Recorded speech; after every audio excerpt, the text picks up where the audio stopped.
Përshëndetje miqtë e mi. Sot do t'ju rrëfej një histori të veçantë, një rrëfim që përzier mes emocionit, guximit dhe çasteve të papritura që vetëm jeta di t'i sjellë. Bëhet fjalë për një burr 75 vjeçar, i cili pas shumë vitesh martese e më pas një divorci të dhimbshëm, mendoi se zemra e tij nuk do të njihte më kurrë ndjenja të forta. Ai kishte ndërtuar jetën e tij me sakrifica, kishte kaluar stuhira dhe qetësi, dhe në këtë moshë shihte dashurinë si një kapitull të mbyllur. Por fati, si gjithmonë i paparashikueshëm, vendosi të hapte një faqe të re në jetën e tij. Dhe kjo faqe kishte emrin e një gruaje italiane 40 vjeçare, me bukuri të rrallë dhe me një energji që dukej se mund të zgjonte shpirtin e çdo njeriu. Një takim i rastësishëm, një buzëqeshje e ngrohtë dhe një bisedë e shkurtër ishin mjaftueshëm për të ndezur një shkëndijë që as mosha, as përvoja e as paragjykimet nuk mund ta shuani. Historia e tyre nis pikërisht këtu, mes dy botëve të ndryshme që u bashkuan në një ndjenjë të pastër e të papritur. Një fillim i paparashikueshëm. Për 75 vjet, jetët e njerëzve rrallë kishin marrë një kthes aq dramatike, sa ajo që po i ndodhte së fundmi gjyshit ton. Ai kishte kaluar një jetë të mbushur me suksese të vogla dhe të mëdha, por gjithmonë duke ndjerë se diçka e thellë i mungonte. Pas një divorci të dhimbshëm që kishte tronditur rrënjët e familjes së tij, ai e kishte mbyllur zemrën në një mënyrë që as vetë nuk e kuptonte plotësisht. Dritaret e shtëpisë së tij të madhe në periferi të qytetit ishin gjithmonë të mbyllura, dhe rrallë kush gëzonte praninë e tij më shumë se disa miq të ngushtë ose shkrimtar të cilëve u shërbente si mentor. Ai kishte qenë gjithmonë një njeri me karakter të fortë, i respektuar në komunitet për mençurinë dhe këshillat e tij, por me një ndjenjë të heshtur boshllëku që askush nuk e njihte. Fëmijët e tij ishin shpërndarë nëpër botë, disa kishin ndërtuar karrierat e tyre, të tjerët kishin krijuar familje, por ai kur nuk kishte ndjerë tërheqjen e fortë për të marrë pjesë aktive në jetën e tyre të përditshme. Për shumë vite, ai kishte menduar se kjo qetësi ishte mjaftueshëm për të mbajtur zemrën e tij të qetë. Por një mëngjes të ngrohtë vjeshte, gjithçka ndryshoi. Ai kishte vendosur të merrte një pushim të vogël nga rutinat e tij, një udhëtim të thjeshtë në Itali, vendin që gjithmonë e kishte tërhequr me kulturën, historinë dhe aromën e kafeneve të vogla. Ishte një vendim i papritur dhe pa ndonjë plan të madh, thjesht një dëshirë për të ndjerë diçka të re, për të përjetuar botën me sytë e dikujt që kishte kaluar jetën duke parë gjithçka përmes një lente të matur. Në një rrugicë të ngushtë të Romës, ndërmjet dy ndërtesave të vjetra me fasada të ngjyrave të zbehta dhe dritare me lulëzim të freskët, ai e pa për herë të parë atë. Një grua italiane, 40 vjeçare, e bukur në mënyrë të thjeshtë, por me një prezencë tërheqëse që nuk mund të injorohej. Sytë e saj të thellë, të gjelbër si ullinjtë e vegjël të Italisë, dukeshin të mbushur me histori që ajo nuk i tregonte askujt. Për një moment, ai ndjeu një emocion që kishte harruar se ekzistonte. Kurioziteti i pastër dhe eksitimi i butë që ndihet vetëm kur takon dikë që duket se ndryshon gjithçka rreth teje. Ai e vuri re mënyrën se si ajo lëvizte në tregun e vogël të mëngjesit, ndërsa zgjidhte fruta të freskëta dhe bisedonte me shitësit me një zë të ngrohtë dhe të këndshëm. Nuk ishte thjesht bukuria e saj që e tërhoqi, por mënyra se si ajo e përqafonte jetën në çdo detaj të vogël, një buzëqeshje e sinqertë, një dorë që prekte frutat me kujdes, një tërheqje natyrale që nuk mund të përshkruhej me fjalë. Ai qëndroi pak më larg, duke e vëzhguar, duke menduar se ndjenja që po përjetonte ishte më shumë nostalgji se pasion. Por ndërsa ajo u kthye nga ai dhe buzëqeshi, diçka brenda tij u zgjua. Ishte një buzëqeshje e thjeshtë, pa ndonjë pretendim, por që fliste më shumë se çdo fjalë. Ai e përshëndeti me një buongiorno të butë, dhe ajo ju përgjigj me një buongiorno që mbante një nxehtësi të lehtë në ton. Nga ky moment, gjërat filluan të ndryshonin gradualisht. Takimet e vogla në treg, kafenet e ngushta ku ata ndalonin për një cappuccino, bisedat e rastësishme për libra dhe histori të qytetit. Çdo takim i vogël i sillte afër njëri tjetrit më shumë se ç'kishin pritur. Ai filloi të ndjente një gjallëri që nuk e kishte ndjerë prej dekadash, një dëshirë për të dëgjuar, për të mësuar dhe për të përjetuar së bashku momente të thjeshta që më parë i kishte marrë për të mirëqena. Por historia nuk ishte thjesht një lidhje romantike e lehtë. Të dy kishin bagazhet të tyre, ai me moshën, përvojat dhe ndjeshmërinë e një jete të gjatë. Ajo me kujdesin për të ruajtur lirinë dhe pavarësinë e saj, dhe gjithashtu me një të kaluar që e kishte formsuar në mënyra të veçanta. Megjithatë, përkundër këtyre barrierave, diçka u krijua midis tyre. Një respekt i ndërsjellë, një kuptim i heshtur dhe një dëshirë për të ndarë më shumë se thjesht fjalë. Ditët u kthyen në javë, dhe çdo udhëtim i vogël nëpër rrugicat e Romës, çdo darkë thjesht në një trattoria lokale, çdo bisedë mbi artin, muzikën apo kujtimet e jetës, gjithçka ndërtoi një lidhje që ishte ndërtuar mbi ndjenja të vërteta, jo mbi pritshmëri të jashtme. Ai filloi të kuptonte se dashuria nuk ka moshë, dhe ajo e ndjeu se zemra mund të zgjohet nga një gjallëri e re, pavarësisht pengesave që jeta i kishte vënë përpara. Në një pasdite të butë, ndërsa dielli fillonte të perëndonte mbi taracat e Romës, ai e mori dorën e saj dhe ndjeu një ngrohtësi që i kujtoi se jeta kishte ende surpriza. Ishte një ndjenje e qartë, e sinqertë, që thoshte: edhe në këtë moshë mund të ndjej gëzim, pasion dhe lidhje të vërtetë. Nga ky takim i rastësishëm, një kapitull i ri po fillonte, një histori dashurie që sfidonte kohën dhe stereotipet, një histori që do të tregonte se ndjenja e vërtetë nuk njeh kufi, dhe se zemra ka një mënyrë të veçantë për të gjetur lumturinë, edhe kur duket se gjithçka është e mbyllur. Sfida të papritura dhe ndjenja që zgjojnë zemrën. Ditët pas takimit të tyre të parë kalonin shpejt, dhe takimet e vogla në tregjet lokale ose kafenet të ngushta ishin bërë pjesë e rutinës së tyre të re. Gjyshi i ynë, i mësuar të jetonte në heshtje dhe qetësi, filloi të kuptonte se kjo histori po e ndryshonte më shumë se sa kishte imagjinuar. Ndërsa ndihej i frymëzuar nga bukuria e jetës që ajo sillte, ai shpesh gjendej duke menduar për një të kaluar që e kishte lënë pas, për vendime që e kishin çuar deri këtu, dhe për gjëra që nuk i kishte bërë ende. Ajo, nga ana tjetër, e kuptonte se po hynte në një botë të panjohur, një marrëdhënie me dikë shumë më të moshuar, me përvoja të shumta, me një bagazh emocional që nuk mund të injorohej. Por ajo nuk mund të mohonin tërheqjen që ndjente për të, një ndjenjë e çliruar dhe e papritur, që e bënte të ndjehej gjallë dhe e kuptuar në mënyrë të veçantë. Një mëngjes, ndërsa uleshin për një kafe të vogël, pranë një shatërvani të vjetër në qendër të qytetit, ajo e pyeti: si e mendon të ardhmen tani, pas gjithë asaj që ke kaluar? Ai heshti për një moment, duke shijuar aromën e kafes dhe tingujt e ujit që rrite. Pastaj foli me një qetësi që mbante forcën e një jete të gjatë. E ardhmja, nuk e ka menduar ndonjëherë kaq seriozisht, por tani që je ti këtu, gjithçka duket e mundshme. Ajo buzëqeshi, dhe në atë buzëqeshje kishte diçka më shumë se thjesht mirësi. Kishte një premtim të heshtur për aventura, për momente të vogla lumturie, që mund të ndodheshin pa paralajmërim. Por ndërsa marrëdhënia e tyre zhvillohej, sfidat nuk vonuan të shfaqeshin. Miqtë dhe familja e tij nuk ishin gjithmonë të pranueshëm ndaj idesë që ai mund të ndjente diçka kaq të fortë për një grua më të re. Disa e përshkruanin këtë dashuri si një kapricio, disa të tjerë si diçka të pamundur dhe të papërshtatshme. Megjithatë, ai ndjeu se nuk mund të lejonte paragjykimet e të tjerëve të shuanin atë që ndjente brenda zemrës. Në anën tjetër, ajo gjithashtu përballej me dyshime të veta. Një pjesë e saj pyeste: a mund të funksionojë një lidhje me dikë që kishte kaluar më shumë se 2 fishin e jetës së saj? A mund të përballonte sfidat praktike dhe emocionale që lidhen me një marrëdhënie të tillë? Por çdo herë që shikonte sytë e tij të butë, çdo herë që ndjente kujdesin dhe respektin që ai tregonte, këto dyshime fillonin të dobësoheshin. Një ditë, ata vendosën të vizitonin një zonë të njohur historike të qytetit, një rrugicë të mbushur me galeri arti dhe libra të vjetër.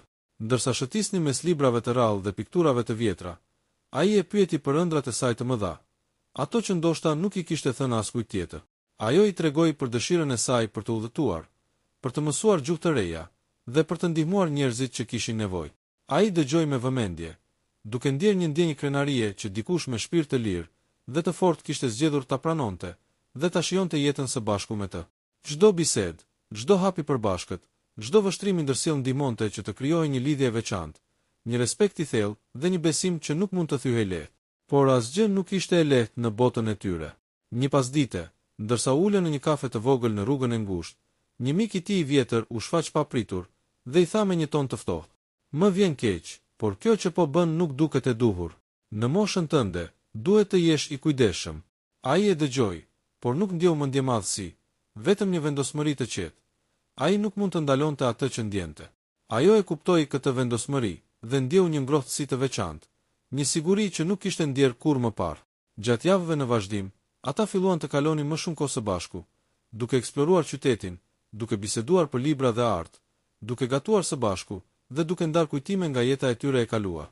Çdo moment i vogël bëhej i rëndësishëm, çdo buzëqeshje, çdo vështrim dhe çdo prekje e butë krijonte një rrjet të hollë ndjenjash që i lidhte më fort se çdo fjalë. Paragjykime dhe sfida të papritura. Pasi javët kaluan, marrëdhënia e tyre filloi të bëhej më e dukshme.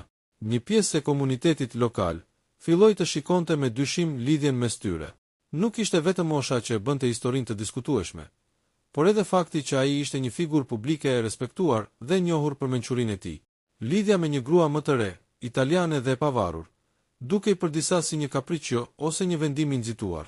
Një mëngjes, ndërsa pinin kafe pra një kafene historike, një fëmijë i vjetër i tij ju afrua dhe foli me një ton të butë, por të qartë. Më kupto, kam respekt për ty, por ndoshta duhet të mendosh më shumë për pasojat. Nuk është e lehtë. Ai e dëgjoi, por ndjenja e tij nuk u ndryshua. Ai e dinte që ajo që ndjente për italianën nuk ishte një epsh momental. Ishte një ndjenjë e thellë që kishte lindur gradualisht, si një zjarr që ndizet ngadalë dhe që nuk shuhet lehtë. Ajo, nga ana tjetër, e kuptonte shqetësimin e tij, por ishte e vendosur. Ajo nuk do të tërhiqej nga paragjykimet e të tjerëve. Një ditë tjetër, gjatë një darke të vogël në një trattoria të qytetit, një mik i fëmijëve të tij erdhi i papritur. Ai e shikoi situatën me një përzierje habie dhe mosbesimi. A është e mundur që ti të me të? Në këtë moshë, fjala e tij u përplas si një val e ftohtë, por gjyshi ynë qëndroi i qetë. Ai mori dorën e italianes dhe tha me një buzëqeshje të lehtë: "Çdo gjë është e mundur kur zemra vendos." Këto sfida nuk e ndaluan lidhjen e tyre. Përkundrazi, ato e bën marrëdhënien më të fortë. Ata nisën të eksploronin më shumë vende të fshehta të qytetit, të vizitonin muze dhe kisha të vogla, të ndanin histori nga jeta e tyre dhe të gjenin momente qetësie larg syve të tjerëve. Një pasdite të bukur pranvere, ata vendosën të ecin përgjatë një rrugice të mbushur me pemë ulliri dhe lule të egra. Dielli perëndonte ngadalë dhe hiri i tij ngjyroste muret e vjetra me nuanca portokalli dhe roz. Ai e shikoi italianën dhe ndjeu një emocion të thellë, një përzierje gëzimi, kënaqësie dhe një ndjenje të rrallë sigurie, që nuk e kishte ndjerë prej shumë vitesh. Ndonjëherë mendoj, tha ai, se jeta nuk do të më jepte më surpriza, por ti e prova se mund të gaboj. Ajo buzëqeshi dhe ju afrua më pranë. Dhe ti e prova se dashuria nuk njeh moshë. Ata e kuptuan se marrëdhënia e tyre nuk ishte vetëm një rrëfim romantik. Ishte një mësim për të dy, për të guxuar, për të besuar dhe për të sfiduar pritshmëritë e shoqërisë. Por sfidat vazhduan të shfaqeshin. Një ditë, ai mori një telefonat nga një fëmijë që jetonte jashtë vendit. Tonet e shqetësimit ishin të dukshme. "Babi, unë nuk e kuptoj këtë, është shumë e papritur. Nuk dua të shoh të lënduar." Ai e dëgjoi, por zëri i tij ishte i qetë dhe i vendosur. "Unë nuk jam i lënduar, jam i lumtur. Kjo është ajo që ka rëndësi." Pas kësaj bisede, ai e kuptoi se dashuria e vërtet shpesh kërkon guxim për të thyer barriera dhe për të përballuar paragjykime, dhe se lumturia nuk vjen nga miratimi të tjerëve, por nga ndjenja e sinqeritetit dhe respektit në marrëdhënie. Në fund të kësaj pjese, marrëdhënia e tyre filloi të forcohej jo vetëm nga ndjenja, por edhe nga sfidat e jashtme. Ata kishin mësuar se dashuria është një rrugtim që kërkon durim, guxim dhe besim, dhe se çdo moment i ndarë me dikë që e kupton dhe respekton zemrën tënde është i çmuar dhe unik. Kthesa e papritur dhe prova e dashurisë. Ditët kalonin dhe marrëdhënia mes tyre ishte bërë më e fortë dhe më e qëndrueshme. Megjithatë, jeta kishte përgatitur një provë që ata nuk e kishin parashikuar. Një mëngjes, ndërsa gjyshi ynë po shijonte qetësinë e kopshtit të tij, një telefonat e papritur ndryshoi gjithë ditën. Ishte një fëmijë i tij, me një ton të ashpër dhe të shqetësuar. "Babi, nuk mund ta pranoj këtë. Ti nuk mund të jesh me të, nuk është normale." Ai e dëgjoi, duke ndjerë një dhimbje të lehtë, jo për veten, por për shqetësimin e fëmijëve që ai donte pa kushte. Megjithatë, zemra e tij nuk mund të fshihej nga ajo që ndjente. Lumturia dhe dashuria për italianen ishin të vërteta dhe të forta. Pak ditë më vonë, një tjetër pengesë u shfaq një ish partneri italianes, i cili sapo kishte mësuar për lidhjen e saj me gjyshin. Ai dërgoi mesazhe dhe thirrje, duke përpiqur të krijojë dyshim dhe pasiguri. Ajo, e pa përgatitur për këtë tension, u ndje e tronditur dhe filloi të pyes veten për të ardhmen e saj. Kur ai e pa shqetësimin në sytë e saj, e kuptoi menjëherë se duhet të vepronte me mençuri dhe ngrohtësi. Asgjë nga të kaluarat nuk ka rëndësi tani. Çfarë ka rëndësi është ne, dhe ajo që ndjejmë për njëri tjetrin. Një mbrëmje, ata vendosën të shkonin në një restorant të vogël me pamje nga lumi. Dielli perëndonte dhe reflektonte në ujë, duke krijuar një atmosferë magjike. Ajo, ende ndikuar nga tensionet e ditës, foli hapur. "Unë nuk dua që shkuara të na ndaloj, por ndonjëherë ndjej se nuk mund ta përballoj gjithë këtë." Ai e mori dorën dhe i tha me një qetësi të thellë: "Çdo sfidë që vjen është një provë e dashurisë sonë. Nëse qëndrojmë së bashku, nuk ka asgjë që mund të na ndalojë." Në ditët që pasuan, ata filluan të ndërtojnë një mbështetje të ndërsjellë. Ai i tregoi se përvojat e tij e kishin mësuar të qëndronte i fortë për atë që e donte, dhe ajo kuptoi se guximi nuk kishte të bënte me mosha, por me sinqeritetin e zemrës. Një ditë, gjatë një shëtitjeje në rrugët e ngushta të qytetit, ata ranë mbi një librari të vogël të vjetër. Ndërsa shikonin librat e rrallë dhe pikturat e vjetra, gjyshi e pyeti: "A mendon se dashuria jon mund të kalojë çdo pengesë?" Ajo e shikoi dhe buzëqeshi. "Po, sepse është e vërtet dhe e fortë. Asgjë nuk mund ta shkatërrojë atë që ndjejmë." Ky moment shërbeu si një pikë kthes. Ata kuptuan se, pavarësisht paragjykimeve, sfidave të jashtme dhe tensioneve të papritura, lidhja e tyre ishte më e fortë se çdo pengesë. Dashuria e tyre nuk ishte vetëm pasion, ishte respekt, mbështetje dhe një besim i ndërsjellë që i bënte të ndiheshin të paprekshëm përballë botës. Në fund të kësaj pjese, marrëdhënia e tyre ishte testuar dhe forcuar. Ata kishin përballuar tensionet e jashtme, kishin mbajtur besimin në zemër dhe kishin kuptuar se dashuria e vërtet nuk njeh kufi, mosha apo paragjykime. Çdo sfidë që vinte, ata e shikonin si një mundësi për të rritur lidhjen dhe për të ndërtuar një të ardhme së bashku. Vendimi i madh dhe një kapitull i ri. Ditët pas krizave të mëparshme kalonin me një ritëm të ngadalt, por të sigurt. Marrëdhënia mes gjyshit 75 vjeçar dhe italianes 40 vjeçare kishte kaluar sfidat e para, dhe tani ndjenja e tyre ishte bërë më e fortë se kurrë.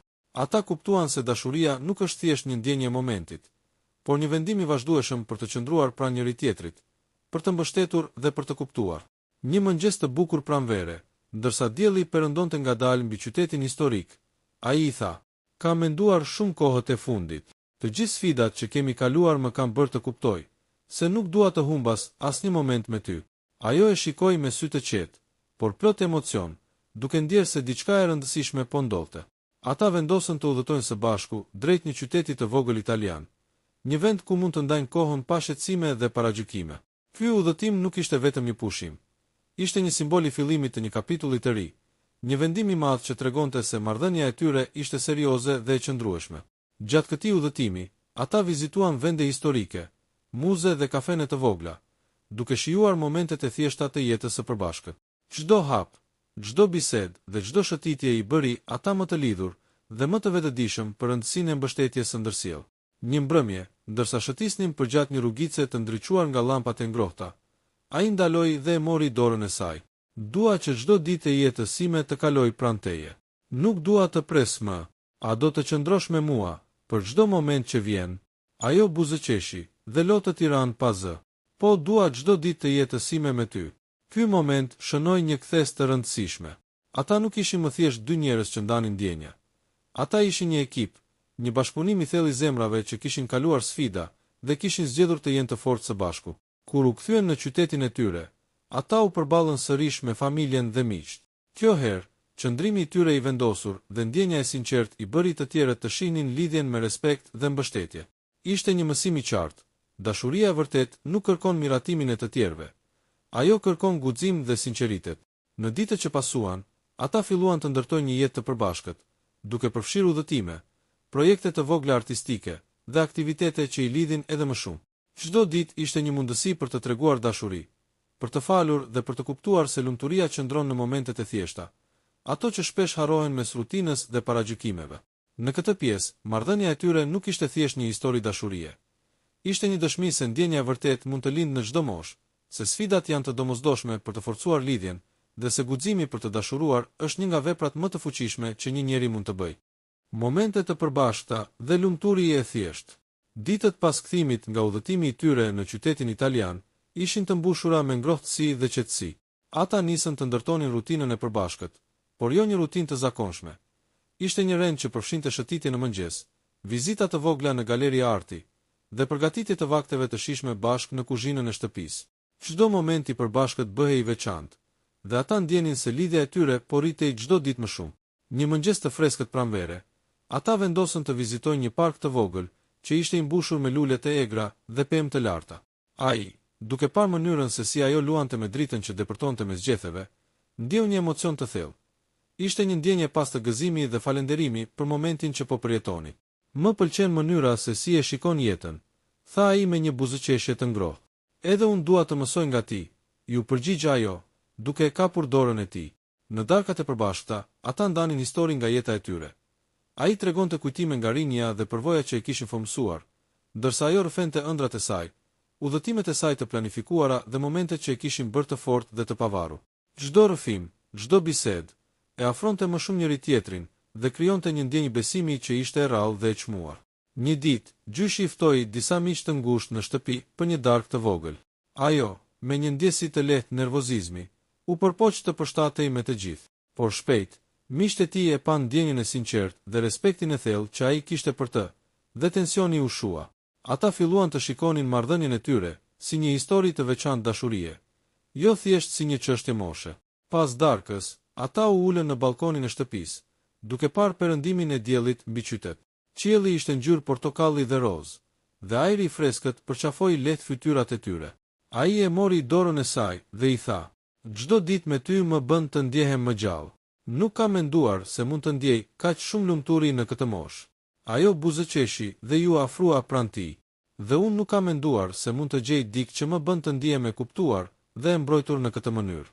Një tjetër moment i veçantë ishte një udhëtim i vogël në fshat, ku ata vizituan një femë të vogël dhe morën pjesë në përgatitjen e djathit dhe verës. Ishte një eksperiencë që i afroi më shumë, duke i bërë të ndjenin se lumturia gjendet edhe në gjërat e thjeshta, në përpjekjen e përbashkët dhe në kujdesin për njëri tjetrin. Këto momente e bënin marrëdhënien e tyre të fortë dhe të qëndrueshme. Ata kishin mësuar se dashuria nuk është vetëm pasion dhe ndjenja e fortë, por edhe përkushtim, respekt dhe ndihmë e ndërsjellë. Çdo ditë ishte një mundësi për të treguar dashuri dhe për të ndërtuar kujtime që do të mbaheshin përgjithmonë në zemrat e tyre. Në këtë pjesë të historisë, gjyshi dhe italiania 40 vjeçare kuptuan se lumturia nuk ka të bëjë me prishmëritë të tjerëve, por me sinqeritetin e ndjenjave dhe momentet e ndara me dikë që e do zemrën tënde. Ata ndjenin se çdo ditë e re ishte një dhuratë dhe një shans për të forcuar lidhjen e tyre. Një festë e veçantë dhe pranimi i të tjerëve. Një mëngjes të freskët pranvere, gjyshi 75 vjeçar dhe italiania 40 vjeçare vendosën të ftonin disa antar të afërt të familjes dhe miq të ngushtë për një drekë të vogël në shtëpinë e tij. Qëllimi ishte jo vetëm të kalonin kohë së bashku, por edhe të ndanin lumturinë e tyre me njerëzit më të rëndësishëm në jetën e tyre. Përgatitjet ishin të thjeshta, por me një kujdes të madh. Taraca e shtëpisë ishte mbushur me lule të freskëta, tavolinat ishin të shtruara me pjata tradicionale që ai i pëlqente, dhe aroma e ushqimeve të përgatitura nga ajo mbushte çdo cep të shtëpisë. Ai ndihej emocionuar, por edhe i lehtësuar. Ishte koha të tregonte se marrëdhënia e tij nuk ishte një kapriço, por një dashuri e sinqertë dhe e qëndrueshme. Kur miqtë dhe pjesëtarët e familjes filluan të arrinin, disa prej tyre shfaqën dyshime dhe habitje. Por, ndërsa pan dinamikën mes tyre, respektin, kujdesin dhe ngrohtësinë që ndanin, tensionet filluan të zbehen. Një nga fëmijët e tij, që kishte qenë më skeptik, u ul pranë italianes dhe filloi të bisedonte mbi librat dhe hobet e saj. Shpejt, ai kuptoi se ajo nuk ishte thjesht një e re që kishte hyrë në jetën e tij, por një grua e zgjuar, e pavarur dhe plot humor. Gjatë drekës, ata ndan histori nga udhëtimet e tyre të përbashkëta, kujtime nga vizitat në qytete italiane dhe aventura të vogla që kishin përjetuar së bashku. Çdo tregim nxiste buzëqeshje dhe biseda midis të pranishmëve, dhe gradualisht u krijua një atmosferë ngrohtësie dhe pranimi. Një moment i veçantë ndodhi kur gjyshi ngriti gotën dhe foli me një zë të qetë, por të fuqishëm. "Dua të ndaj me ju një të vërtet të thjeshtë. Dashuria nuk njeh kufi moshe, nuk kërkon miratimin e të tjerëve dhe nuk mund të matet me paragjykime. Kjo marrëdhënie më ka bërë të ndjej gëzim dhe jetërisht lumturi, dhe shpresoj që edhe ju ta kuptoni dhe ta respektoni këtë." Fjala e tij e theksoi sinqeritetin e ndjenjave të tij dhe tregoi se marrëdhënia nuk ishte thjesht pasion, por një vendim i qëndrueshëm për të qëndruar së bashku dhe për të ndarë jetën. Italiania 40 vjeçare buzëqeshi dhe mori dorën e tij në dorën e saj, duke treguar se përkrahja dhe respekti i ndërsjell ishin themelet e kësaj dashurie. Pas drekës, disa prej miqve dhe pjesëtarëve të familjes erdhën dhe i shprehën mirënjohjen e tyre. Një nga fëmijët tha me një ton më të butë: "Në fillim kisha dyshime, por tani shoh se ju e respektoni njëri tjetrin dhe qëndroni pranë në çdo moment. Kjo është e bukur dhe e rrallë." Ky pranimi gradual e bëri gjyshin të ndihej më i lehtësuar dhe i sigurt për marrëdhënien e tij. Ai kuptoi se ndonse paragjykimet dhe dyshimet e të tjerëve mund të ekzistonin, dashuria e vërtet është ajo që ndjehet, respektohet dhe zhvillohet përmes kohës dhe përkushtimit. Një moment intim dhe i paharrueshëm. Një mbrëmje të qetë vere, pasditja po ngrihej në ngjyrat e perëndimit të diellit. Ata vendosën të shkonin në një vilë të vogël buz lumit, larg qytetit dhe zhurmës së përditshme. Ishte një vend që ofronte qetësi dhe intimitet, ku mund të ndanin ndjenjat pa ndërhyrjen e të tjerëve. Ata ulën në një breg të qetë, duke ndjer freskinë e erës dhe shijuar aromën e tokës së lagur. Ai e mori dorën e saj, dhe në heshtin që mbretëronte, ndjenjat e tyre flisnin më shumë se çdo fjalë. Ishte një ndjenjë paqësore dhe e thellë, një përzierje respekti, dashurie dhe ndjeshmërie që vetëm ata mund ta kuptonin. Ajo buzëqeshi dhe i tha: "Duket sikur e gjithë jeta më ka sjell tek ky moment." Ai e shikoi thellë në sy dhe u përgjigj: "Çdo përvojë, çdo sfidë dhe çdo humbje më kanë sjell tek ti. Ti më ke dhënë një arsye për të ndjerë lumturi që nuk e dija se ekzistonte." Ky ishte një moment ku ndjenja e tyre u bë e padiskutueshme, një lidhje e thellë dhe e sinqertë që nuk mund të thyhej nga asgjë e jashtme. Përballja me të shkuarën dhe përqafimi i së tashmes.